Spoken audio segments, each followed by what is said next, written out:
Hi നമസ്കാരം. Market പൾസിൻ്റെ മറ്റൊരു pre market റിപ്പോർട്ടിലേക്ക് എല്ലാവർക്കും സ്വാഗതം. അപ്പോൾ ഇന്ന് പറയാനുള്ളത് ഇറാനുമായിട്ടുള്ളൊരു US കോൺഫ്ലിക്റ്റ് അവിടെ നടക്കുന്നുണ്ടായിരുന്നു. അപ്പോൾ ആ ഒരു കോൺഫ്ലിക്റ്റ്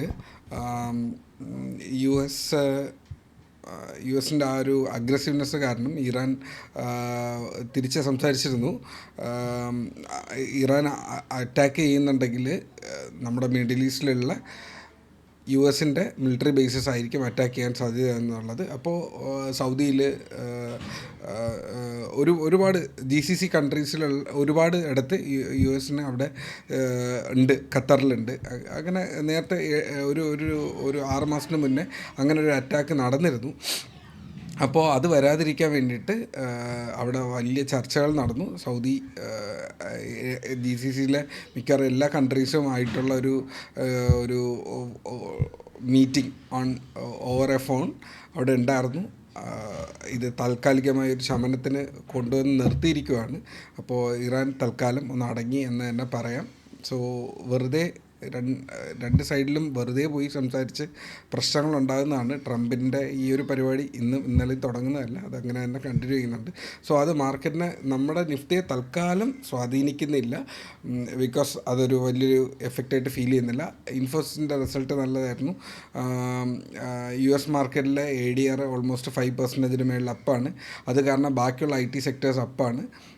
എന്നാൽ ബാങ്കിങ് സെക്ടേഴ്സ് അത്ര ഗുഡല്ല. ബാങ്കിങ് സെക്ടർ നെഗറ്റീവും IT സെക്ടർ അപ്പും ആയിട്ടുള്ള ഒരു സിറ്റുവേഷനിലാണ് നിൽക്കുന്നത്.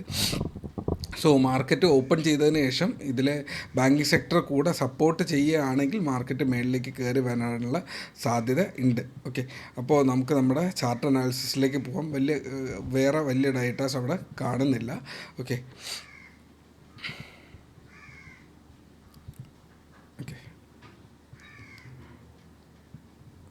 ഇപ്പോൾ മാർക്കറ്റ് ഒരു സിമെട്രിക് ട്രയാങ്കിളിൽ നിന്ന് നമ്മൾ നേരത്തെ പറഞ്ഞിരുന്ന ലാസ്റ്റ് ദിവസം സംഭവിച്ചതെന്ന് പറഞ്ഞാൽ മാർക്കറ്റ് ആ ഒരു സിമെട്രിക് ട്രയാങ്കിളിൽ നിന്ന് ബൗൺസ് ചെയ്ത് ഓൾമോസ്റ്റ് നമ്മുടെ 25,800 തൊട്ടടുത്ത് വരെ പോയിട്ടുണ്ടായിരുന്നു. ഓൾമോസ്റ്റ് 794 വരെ പോയിട്ട് വീണ്ടും അത് താഴേക്ക് വന്നിട്ടുണ്ട്. എനിക്ക് പേഴ്സണലി അതിനകത്തൊരു നല്ലൊരു ട്രേഡ് കിട്ടിയിരുന്നു. സോ മാർക്കറ്റ് ഇപ്പോഴും സ്റ്റിൽ ഈ ഒരു ഏരിയയിൽ സൈഡ് വേസിലാണ് പൊയ്ക്കൊണ്ടിരിക്കുന്നത്. സോ ഈ ഒരു അനാലിസിസിനെ വേണമെങ്കിൽ നമുക്ക് മറ്റൊരു രീതിക്ക് മാറ്റാം. ഓക്കെ, ഇത് ഇന്നത്തെ ഡേറ്റ വെച്ചിട്ട് ഇത് ഇങ്ങനെ ഒരു ഡേറ്റയിലേക്ക് നമുക്ക് കൊണ്ടുപോകാം. ഓക്കെ, സ്റ്റിൽ അതൊരു സൈഡ് വേസ് ഏരിയയിൽ തന്നെയാണ് നിൽക്കുന്നത്. അപ്പോൾ ഇതിനനുസരിച്ചിട്ടുള്ള ഒരു പ്ലാനിൽ നമുക്ക് വെയിറ്റ് ചെയ്യാം. ഇപ്പോഴും ഇതൊരു സിമെട്രിക് ട്രയാങ്കിളാണ്. സിമെട്രിക് ട്രയാങ്കിളിൻ്റെ ഏത് ഡയറക്ഷനിലാണ് മാർക്കറ്റ് പോവുക അതിനനുസരിച്ചിട്ടുള്ളൊരു സെറ്റപ്പ് നമുക്ക് ക്രിയേറ്റ് ചെയ്യാമെന്നുള്ളതാണ്. ഓക്കെ, അപ്പോൾ നിഫ്റ്റിയുടെ അനാലിസിസ് ഇത്രയേ ഉള്ളൂ. നിഫ്റ്റി ഇതൊരു സൈഡ് വേസ് ഏരിയയാണ്. 660 തൊട്ടടുത്ത് നിൽക്കുന്നത്. ഒന്നുകിൽ 720 മേളിലേക്ക് വന്നാൽ 800 ബ്രേക്ക് ചെയ്ത് കഴിഞ്ഞാൽ അത്യാവശ്യം നല്ലൊരു മൊമെൻറ്റ് ഹൈയിലേക്ക് പോകാനും സാധ്യതയുണ്ട്. അപ്പോൾ 600 താഴേക്ക് വന്നു കഴിഞ്ഞാലും 500 വീഴാനുള്ള സാധ്യതയുണ്ട്. സോ ഇതാണ് ട്രേഡിംഗ് അനാലിസിസ് എന്ന് പറയുന്നത്. ഇത് തന്നെ നിഫ്റ്റി സെൻസെക്സ് നോക്കിയാലും ചാർട്ട് ഓൾമോസ്റ്റ് ഇത് തന്നെ ആയിരിക്കും. അതിനനുസരിച്ചുള്ള ഒരു അനാലിസിസിലേക്ക് പോവുക. ഓക്കെ, ബാങ്കിങ് സെക്ടർ വീക്കാണ്, IT സെക്ടർ പോസിറ്റീവാണ്. സോ നിഫ്റ്റി ബാങ്കിലോ IT-ലോ പോകുന്നുണ്ടെങ്കിൽ അങ്ങനെ ഒരു മൈൻഡ് സെറ്റിൽ ക്രിയേറ്റ് ചെയ്തിട്ട് നിങ്ങളുടെ ചാർട്ടിലേക്ക് പോവുക. ഓക്കെ, നാച്ചുറൽ ഗ്യാസ് ഇടയ്ക്കൊരു 8% ഒറ്റയടിക്ക് വിടുന്നിട്ടുണ്ടായിരുന്നു. എന്നാൽ അലേർട്ട് ഇടാൻ വിട്ടുപോയി. ഇവിടെ ഒരു ട്രെൻഡ് ലൈൻ ഉണ്ടായിരുന്നു. ഈ ട്രെൻഡ് ലൈൻ ഒരു അലേർട്ട് ഇടേണ്ടതായിരുന്നു. അങ്ങനെ ആ ഒരു ട്രേഡ് ആക്ച്വലി മിസ്സായിപ്പോൾ. ഈ ഒരു ക്യാൻഡിൽ എൻട്രി ഉണ്ടായിരുന്നു. ഓക്കെ, കുഴപ്പമില്ല. അപ്പോൾ തിരിച്ച് ഇപ്പോൾ വന്ന ഒരു സൈഡ് വേസ് ഏരിയയിലേക്ക് കയറിയിട്ടുണ്ട്. സോ 280-84 മേളിലാണ് ട്രേഡ് ചെയ്യുന്നതെങ്കിൽ അത് ഒരു ഓക്കെ സപ്പോർട്ട് എടുത്ത് മേളിൽ നിൽക്കുന്നതാണ്. അപ്പോൾ ഇവിടുത്തെ ഏറ്റവും നല്ല സപ്പോർട്ട് എന്ന് പറയുന്നത് ഈ 284-80 എന്നിങ്ങനെയുള്ളൊരു ഏരിയയാണ്. സോ ഇതിനെ മാർക്ക് ചെയ്ത് വയ്ക്കുക. ഏറ്റവും ബേസായിട്ട് നമ്മൾ തകർന്നു പോയാൽ ഏറ്റവും താഴെ എന്ന് പറയുന്നത് 276. അതിൻ്റെ താഴെ ഒരു സ്ട്രോങ് ക്ലോസിങ് വന്നു കഴിഞ്ഞാൽ ഇത് കയ്യിൽ നിന്ന് പോകും. അപ്പോൾ ഗ്രൂപ്പിനകത്ത് ചോദിച്ചിരുന്നു 276 താഴെ സ്ട്രോങ് ക്ലോസിങ് വന്നാൽ താഴെ പോകും എന്ന് പറഞ്ഞിരുന്നു. പിന്നെ അവിടെ നിന്നിട്ട് മാർക്കറ്റ് തിരിച്ച് പതുക്കെ കയറി വന്നു.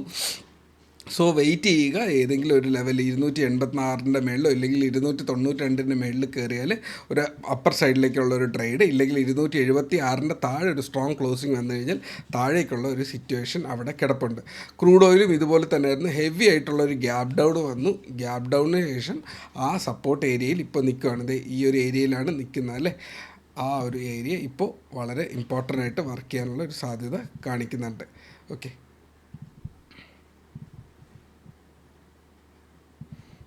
സോ ഇങ്ങനെ ഒരു ചാനലിനുള്ളിൽ നിൽക്കുകയാണ്. ഇപ്പോൾ 5364 ഇമ്പോർട്ടൻ്റ് ആയിട്ടുള്ളൊരു ഏരിയ ആണ്. അതിൻ്റെ തൊട്ട് താഴെയാണ് നമ്മളിപ്പോൾ നിൽക്കുന്നത്. അതുപോലെ സപ്പോർട്ട് എന്ന് പറയുന്നത് 44 44 പോലും എടുക്കണ്ട, കുറച്ചുകൂടെ താഴോട്ട് വന്നു കഴിഞ്ഞാൽ ഒരു 28 റേഞ്ചിൽ നമുക്കൊരു സപ്പോർട്ടുണ്ട്. അപ്പോൾ ഈ ഒരു ഏരിയ വരച്ചിട്ട് ഇതിനെ മേളിലേക്ക് കയറി കഴിഞ്ഞാൽ 96 അടുത്തൊരു മൂവ് ഉണ്ട്. ഓക്കെ, താഴേക്കാണ് എന്നുണ്ടെങ്കിൽ 5300 താഴെ 5000. ഓക്കെ ഓക്കെ ഈ ഒരു അനാലിസിസാണ് അവിടെ കീപ്പ് ചെയ്താൽ ഏറ്റവും എളുപ്പം. ഇതിനുള്ളിൽ ട്രേഡ് ചെയ്യുന്ന അത്ര നല്ലൊരു സുഖകരമായിട്ടുള്ളൊരു പരിപാടിയല്ല. ഇതിന് മേളിലേക്ക് സ്ട്രോങ് ആയിട്ടുള്ളൊരു ക്ലോസിങ് വന്നു കഴിഞ്ഞാൽ 96 ഇല്ലെങ്കിൽ 24 മേളിലേക്ക് പോകാനുള്ള സാധ്യതയുണ്ട്. താഴേക്ക് വന്നു കഴിഞ്ഞാൽ 5328 താഴേക്ക് വന്നു കഴിഞ്ഞാൽ ഇത് 5292 96 റേഞ്ചിൽസിലേക്ക് താഴേക്ക് പോകാനുള്ള ഒരു സാധ്യതയുണ്ട്. സോ ഇത്രയാണ് ഇന്നത്തെ അനാലിസിസ് എന്ന് പറയുന്നത്. ഇൻട്രാഡേ വാച്ച് ചെയ്യാൻ പറ്റുന്ന സ്റ്റോക്സ് ആക്സിസ് ബാങ്ക് വാച്ച് ചെയ്യാം, ഇൻഫോസിസ് വാച്ച് ചെയ്യുക എന്നുള്ളതാണ്, റിലയൻസ് വാച്ച് ചെയ്യുക എന്നുള്ളതാണ്. HDFC ബാങ്ക് തൽക്കാലം നോക്കണ്ട. SBI കയറി വന്നാൽ ഒരു ചെറിയൊരു മൊമെൻറ്റ് കിട്ടാനുള്ള സാധ്യതയുണ്ട്. ബാക്കിയുള്ള സ്റ്റോക്സ് ഗ്രൂപ്പിനുള്ളിൽ ഞാൻ ഷെയർ ചെയ്തിരിക്കാം.